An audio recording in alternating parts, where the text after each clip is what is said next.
হুজুরগুলো তথাকথিত দাড়িওয়ালা টুপিওয়ালারা বেশ্যা বলতে পারে না। বেশ্যা বলে নারীদেরকে কেন আপনারা গালি দিচ্ছেন? এরা কি করে? নারীদের ওড়না নিয়ে জামা নিয়ে টানাটানি করে। আসলে এরাই খারাপ। এই তথাকথিত যে হেফাজত ইসলাম, যারা ইসলামের নামে চলছে বছরের পর বছর, এরাই খারাপ। এদের মনস্তাত্ত্বিক অবস্থাটাই খারাপ। নারীদেরকে এরা বোরকার ভিতরে আবদ্ধ করে বিছানার তলে ঢুকে রাখতে চায়। এরা একসাথে একাধিক নারীর সাথে সঙ্গম করতে চায়। এরা নারীদের অধিকারটাকে হনন করে নারীদেরকে খর্ব করতে চায়। নারীদেরকে এরা ভোগ করতে চায়, নারীদেরকে যা ভোগের পণ্য বানাতে চায়। কিন্তু দেখেন, এদের বক্তব্য দিয়েই কিন্তু প্রমাণিত হয় যে এরা কতটা কুরুচিপূর্ণ মানুষ।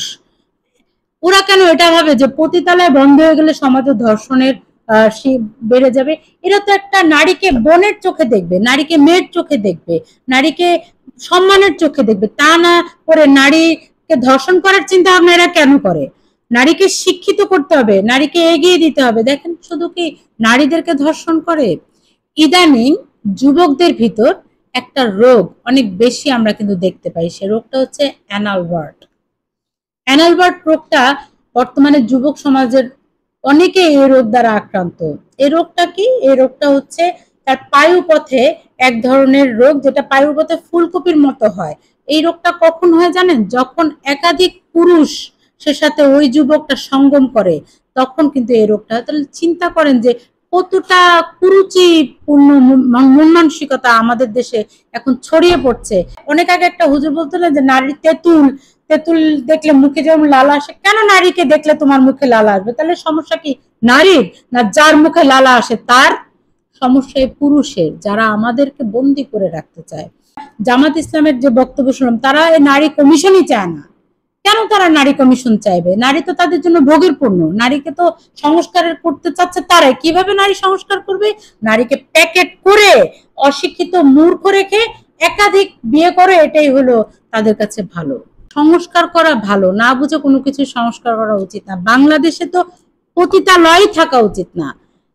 একটা শ্রেণীর মানুষ শুধু নারীদেরকে পতিতা বলে চিহ্নিত করে, তাহলে কি পতিতালয়ে যায় কে? আরেকটা নারী পতিতালয়ে যায়, আরেকটা মা আরেকটা বোন পতিতালয়ে যায়? পতিতালয়ে তো একটা পুরুষ যায়।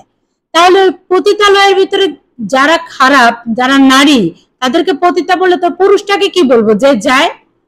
আমাদের মতে, নতুন ধারা বাংলাদেশ মতে, পতিতালয়গুলো বন্ধ করে দেওয়া উচিত।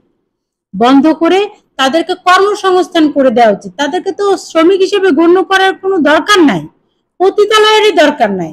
প্রত্যেকটা মানুষকে যার যার কর্মসংস্থান, তার যোগ্যতা অনুযায়ী, তার মেধা অনুযায়ী কর্মসংস্থানের ব্যবস্থা করে দেওয়া উচিত। সরকারের পক্ষ থেকে করা উচিত। তাকে এমন একটা অন্ধকার জগৎ থেকে, পতিতালয়ের জগৎটা খুবই অন্ধকারাচ্ছন্ন।